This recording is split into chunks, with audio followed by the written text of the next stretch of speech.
Happy Halloween! 'Tis the season of Orktober, and so I thought I would turn my Warhammer minis a little bit more spooky this year. I'm going to take one of my favorite armies, the Ossiarch Bone Reapers, and turn them from a normal purple and orange Halloween color scheme into something a little extra. The basis of which is going to be these jack-o'-lanterns that I've gotten from tablehammer.com. I 3D printed them in various sizes because we're going to need a whole bunch of them. I'm sure most of the Warhammer fans know what kitbashing is, but for those of you who don't, it's essentially taking bits of your model, cutting it off, or replacing it with parts of another model. In this case, I'm using 3D printed parts to kitbash my stuff into something a little bit different, and I hope a little bit cooler. So I just start cutting up my models. You can definitely do this while you're in the process of building your models. You don't need to build them first and then cut them up. I just already had the models built when I came up with this idea. So I start cutting the heads off of all my models because they don't need heads, they've got jack-o'-lanterns. I take off any cool bits and bobs like the magic parts that I think I'm going to use, and I'm going to replace them with these jack-o'-lanterns for heads.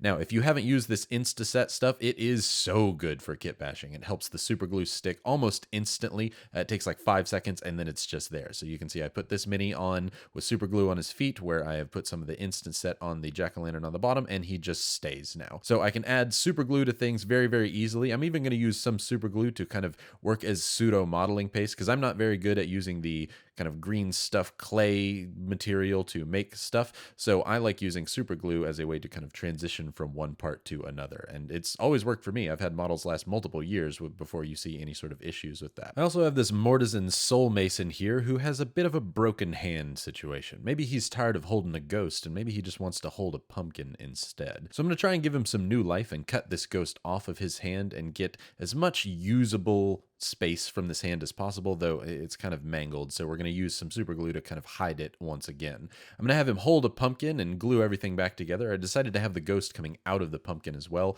and I used a little bit of super glue around the hand so it looks like the fingers have disappeared into magic rather than just being broken off like they are in reality. And I wanted to give him a bit of a glow up. He's supposed to be in this chair. It's this cool kind of walking chair with legs. All of their stuff is bones that move in a kind of gestalt combination of souls. So I thought, let me put him on a really big pumpkin instead. And I thought about putting the legs underneath or on the side, but it looks a little more Sid from Toy Story goofy than I was going for, so I decided not to do that. I go ahead and add heads to some of the other minis that I want to test out, like this old Mortek guard that needs a new paint job, and one of the riders here. I think it's going to be awesome. I really wish there was a cool way I could get him to be holding the pumpkin as a head, and maybe I'll try and do that with something like this mini in the future. I had tried an original paint scheme a long time ago, and hopefully I've since improved. But really, what I started to get excited about was what I was going to do with this Gothazar Harvester. I'm going to swap out its giant mace meat pounding mallet hands for pumpkins because they're about the right size and I think it would look cool. Definitely you should just do this by not putting these mallets on when you're making the model, but I've already made it. So I'm going to go ahead and take them off and we're going to replace them with some big old pumpkins. I have one that looks all wicked and evil who's like, yeah, I'm going to smash you. And another one that's like, oh no, I don't want to be smashed. I thought that was a fun little dichotomy. At least I think it's cool. I'm going to add some super glue to the bottom of them. They don't need to already be pre-primed because we're going to repaint and reprime this whole thing. So just add a ton of super glue and get it stuck on there. I would have liked for it to have been a tiny pumpkin in this little model at the bottom's hand who's kind of like controlling everything on the harvester, but he's already got a skull there and I didn't want to break it, so I'm just going to make him a b-baller and he's going to be dribbling a basketball of a pumpkin, and I'll probably throw some on the back of the little carriage where he's carrying a bunch of bones too. Normally it has a flag on the top of this monster, but as I was going about putting the pumpkin beneath this other one, I was like, oh my gosh, we could take this walker and instead of throwing a pumpkin on the top of the harvester, what if I put this hero on there? So we'll come back to that in a minute. I go ahead and prime all of them in a deep black color, and then I paint every pumpkin white because we're going to need to put some contrast paint on those, and that's not going to work all that well with black. My paint scheme for the bones on these figures could not be simpler. It is just dry brushing gray and white. You dry brush heavily in gray, and it doesn't matter what gray at all. You just need it to be a little darker than the white you're going to use for the main highlights, and dry brush the ever-living hell out of the model. Basically, every single part of it should be dry brushed gray in some way, shape, or form. The armor should have more dry brushing on it than the rest because we're going to use paint on it and you want it to kind of show up. But the gray should be an extremely heavy dry brush. We'll eventually move on to white, but dry brushing over things like cloth and the armor is important because you want the color to show up, but it still leaves some black in the recesses. So just go really, really hard with your grays. Be sloppy as you can be. It's almost like just painting sloppily, but it is technically dry brushing. Don't at me, Duncan Rhodes. As we're dry brushing our way through this, then we're going to move on to a very high highlight of white, but even the weapons, I'm also going to kind of coat in this gray color more than the actual white itself. Whatever white you're going to be using, try and get as starch white as possible and be much, much lighter with it compared to the others. I wouldn't go over any other area more than once. Whatever raised surfaces you can hit with white, call that good. That is where there should be white compared to the gray. It will stand out tremendously well amongst the black and the gray and give some easy highlights, and you already have an amazing looking model. By the time we're done with this, our models are looking fantastic. Very Halloween store skeletons, not at all realistic bones at all. There's no brown to them or age, which is what I was going for. I'm going to use this new contrast for Magmadroth Flame. It is very, very bright orange, and I thought it could make the pumpkins look even more Halloween store-esque. It's not what I tested with, and it's ultimately not what I'm super pleased with, but I will show you what that looks like. Mostly, I like using this Gryph-hound orange. It looks more like realistic pumpkins when you're done with it.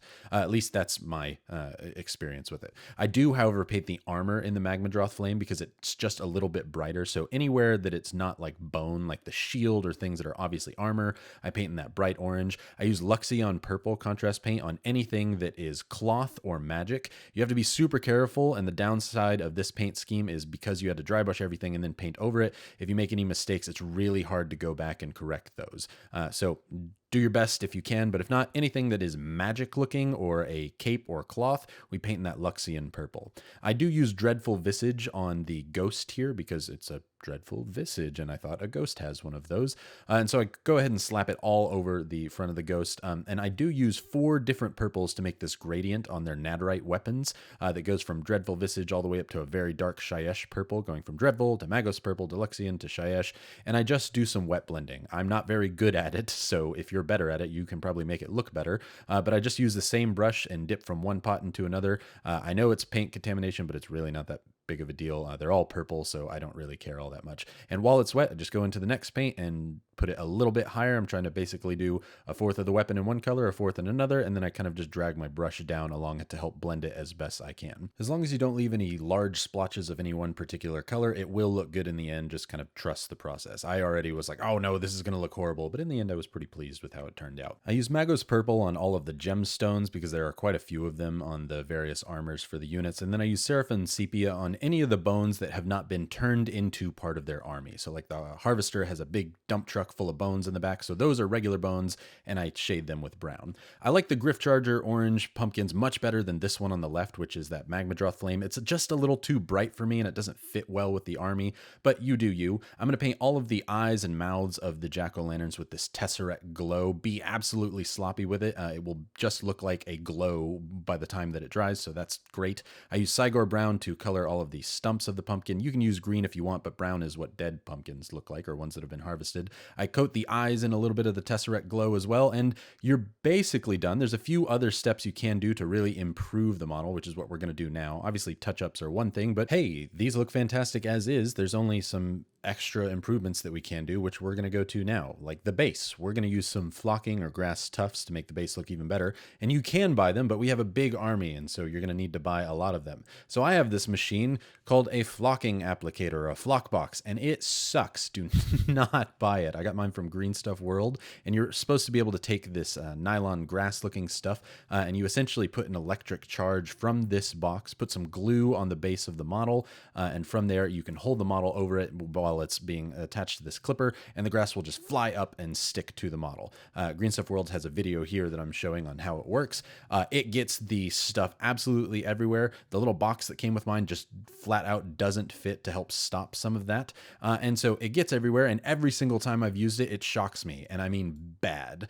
There are other ones, like Geek Gaming Scenics has an amazing video on some other flocking devices, so go check his video out and get some of the other ones that are so much better. But I'm using this one more as a cautionary tale to show you not to use it. I put some glue on the base of the Mini. I use a box to try and keep some of the flocking from going absolutely everywhere. Run it around inside the box while the grass goes up towards the base and starts to stick upwards like natural grass. As that's drying, I'm going to go ahead and shade in any of the pumpkins that need it. I don't put shade on any other part of the model except for the pumpkins, but I do it on the pumpkins and the glow because I want that to be toned down just a little bit. If you happen to like yours much lighter and brighter, go for it. I like mine to be quite dark. Grim dark, some might say. Which, hey, that leads us into today's sponsor. Let's talk about Mammoth Factory's new 5th edition Dungeons & Dragons Kickstarter, Dark Descent. While we talk about the Kickstarter, they offer a $1 dragon STL for you to 3D print if you would like to, and so I'm going to put that dragon together up in the corner of the video while I tell you about Dark Descent. In this Kickstarter, you'll find yourselves delving into the chittering dark of Deepholm, with over 200 different STLs that you can 3D print, 2 books with over 400 pages of awesome material, 8 different subclasses, 70 different nightmarish monsters, including cannibals and dragons. Honestly, it is an absolute value Kickstarter. It's not just for 3D printing enthusiasts either. They have a ton of physical rewards that you can get, including dice sets for all you dice goblins out there that I know are watching. Some of the best minis around, including Malforaxis, this absolutely gargantuan dragon that I said before is only a single $1. It's got some of my favorite art of all time. Absolutely love it. And if you don't even want to support the Kickstarter, just go ahead and get this dragon, and I'll put a link in the description down below for $1. So thank you to Mammoth Factory for sponsoring this video. I truly think that you will enjoy Dark Descent. Go check it out in the link in the description down below. Back to some Halloween minis. We have 4 minis that we've made here during the video, and I'll show you some more that I did off camera that I'm also super excited about. One thing that really makes these minis, I think, is the grass.